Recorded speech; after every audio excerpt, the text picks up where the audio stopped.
Today, I'm going to go beyond the travel ban. I'm going to go beyond deportations and beyond the child separations that we've been seeing. I'm now going to go to a proposal that was leaked this morning, which would be the biggest change to American immigration law in decades and decades. Donald Trump wants to make it more difficult for legal immigrants to the United States, people here legally, to become citizens or to get green cards for permanent residency if they have ever used a variety of public welfare programs, including Obamacare. It's one of those situations where my vocabulary is exceeded by the emotions I'm trying to convey. It's stunning, to use a term that is probably an understatement. If you think Congress wouldn't allow this, they would stop it. Number one, I'm not sure that they would, but more importantly, number two, doesn't appear that Congress would need to, because legal experts are saying that Donald Trump could do this, could make these changes without congressional approval. And based on the draft of the proposal that NBC News learned about, if you've ever used Obamacare or CHIP, Children's Health Insurance, food stamps, or a number of other benefits, you could be prevented from getting permanent residency or citizenship in the United States.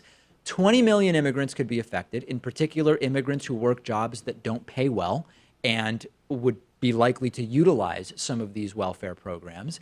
And this appears to be coming from, not surprisingly, it's not necessarily Trump's idea, but it is the idea, it seems, of a harebrained extremist advisor, Stephen Miller, who quite simply just wants fewer immigrants getting legal status in the United States, unless, of course, they're from Norway. I wonder what color most Norwegian immigrants to the United States are.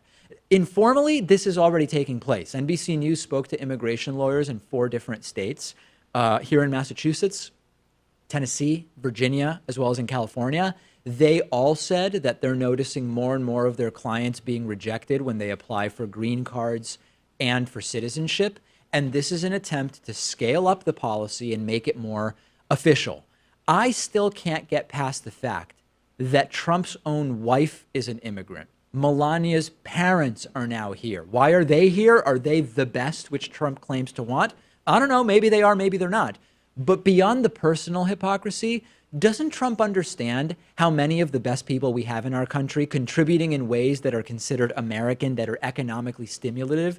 They're here only because either they or sometimes their parents or grandparents came here and were able to stay as a result of the exact laws and infrastructure around immigration that Donald Trump is looking to change. If the workers are paying taxes in the United States, how are you going to punish them for using the services that their tax money pays for?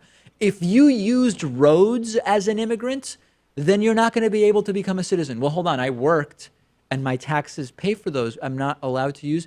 Sorry, just not going to happen.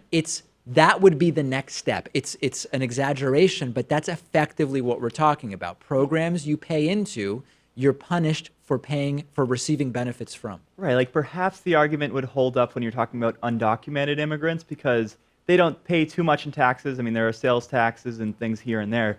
But that's not what we're talking about. We're talking about legal immigrants who are paying those payroll taxes, paying those income taxes, Absolutely. Just like a U.S. citizen would. They came here legally. They followed the process, which is convoluted and long and complex. They're working. The services exist. It's legal to obtain the services.